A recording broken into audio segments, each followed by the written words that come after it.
begins in Judges chapter 2, starting in verse 10. After all that generation were gathered to their fathers, another generation arose after them, who didn't know the Lord, nor the work which he had done for Israel. The children of Israel did that which was evil in the Lord's sight, and served the Baals. They abandoned the Lord, the God of their fathers, who brought them out of the land of Egypt, and followed other gods, of the gods of the peoples who were around them, and bowed themselves down to them, and they provoked the Lord to anger. They abandoned the Lord, and served Baal and the Ashtaroth. The Lord's anger burned against Israel, and he delivered them into the hands of raiders, who plundered them. He sold them into the hands of their enemies all around, so that they could no longer stand before their enemies. Wherever they went out, the Lord's hand was against them for evil, as the Lord had spoken, and as the Lord had sworn to them, and they were very distressed. The Lord raised up judges, who saved them out of the hand of those who plundered them. Yet they didn't listen to their judges, for they prostituted themselves to other gods, and bowed themselves down to them. They quickly turned away from the way in which their fathers walked, obeying the Lord's commandments. They didn't do so. When the Lord raised up judges for them, then the Lord was with the judge, and saved them out of the hand of their enemies all the days of the judge. For it grieved the Lord because of their groaning, by reason of those who oppressed them and troubled them. But when the judge was dead, they turned back, and dealt more corruptly than their fathers in following other gods to serve them and to bow down to them. They didn't cease what they were doing, or give up their stubborn ways. The Lord's anger burned against Israel, and he said, Because this nation transgressed my covenant which I commanded their fathers, and has not listened to my voice, I also will no longer drive out any of the nations that Joshua left when he died from before them, that by them I may test Israel, to see if they will keep the Lord's way to walk therein, as their fathers kept it, or not.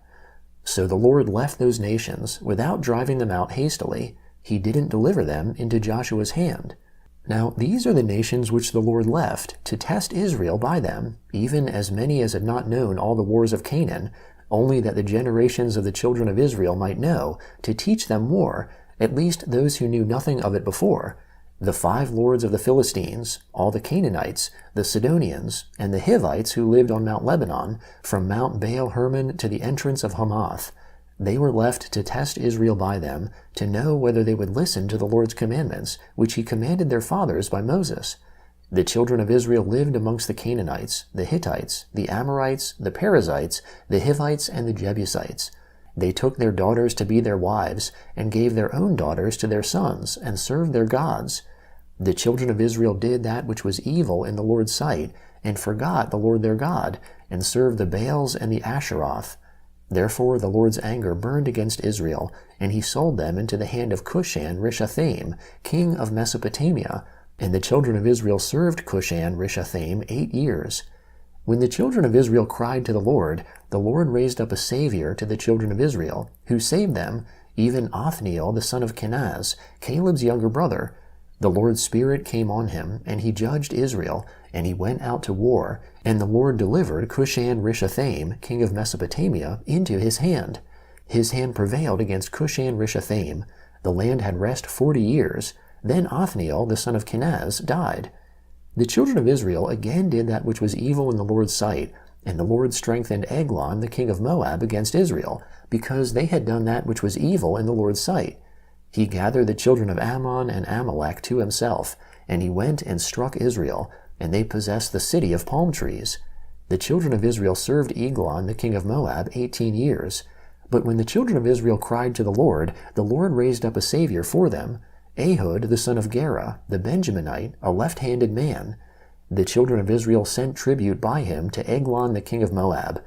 Ehud made himself a sword, which had 2 edges, a cubit in length, and he wore it under his clothing on his right thigh. He offered the tribute to Eglon king of Moab. Now Eglon was a very fat man.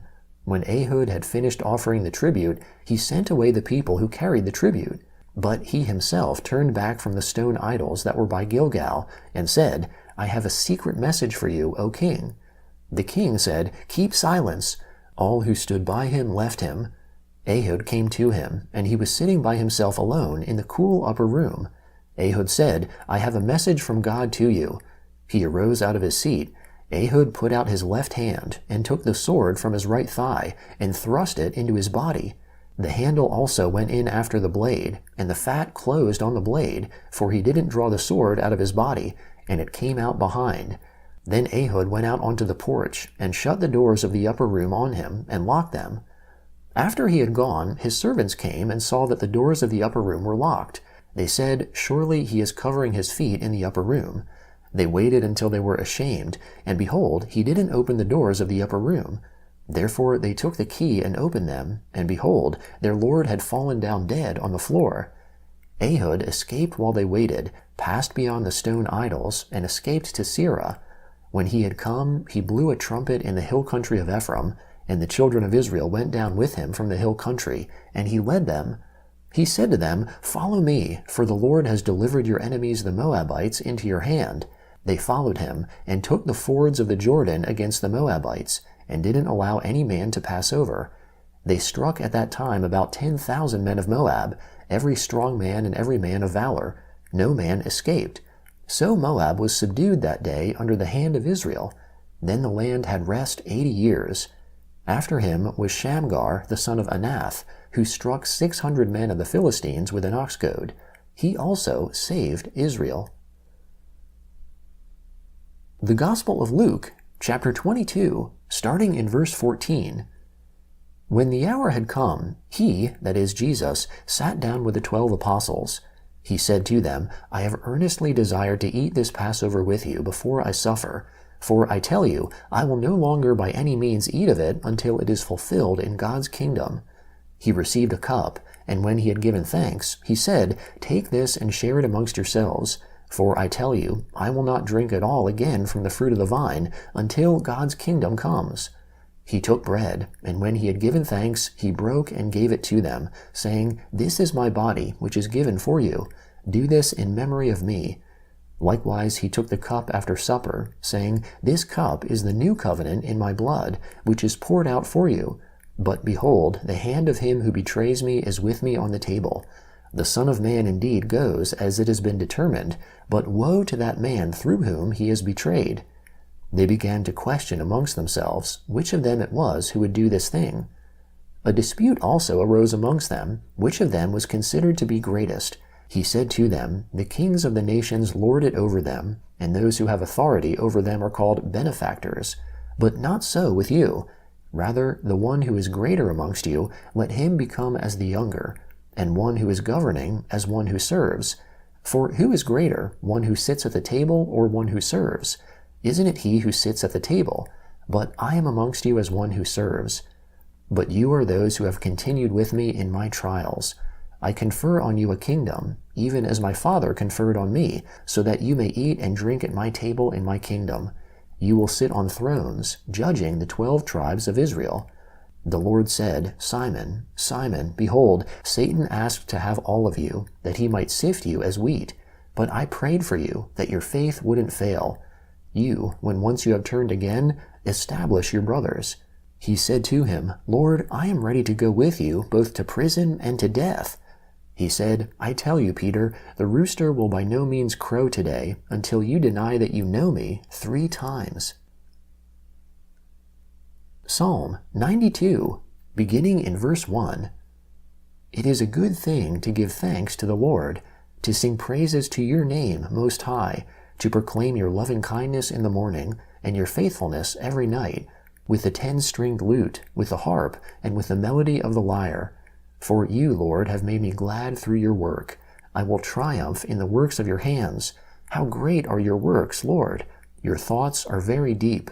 A senseless man doesn't know, neither does a fool understand this.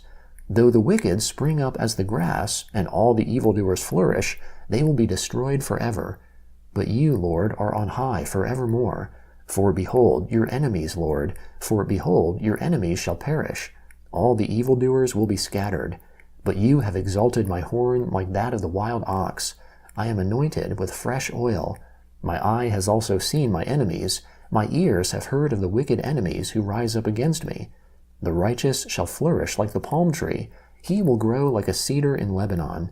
They are planted in the Lord's house. They will flourish in our God's courts. They will still produce fruit in old age. They will be full of sap and green, to show that the Lord is upright. He is my rock. and there is no unrighteousness in him. The Lord reigns. He is clothed with majesty. The Lord is armed with strength. The world also is established. It can't be moved.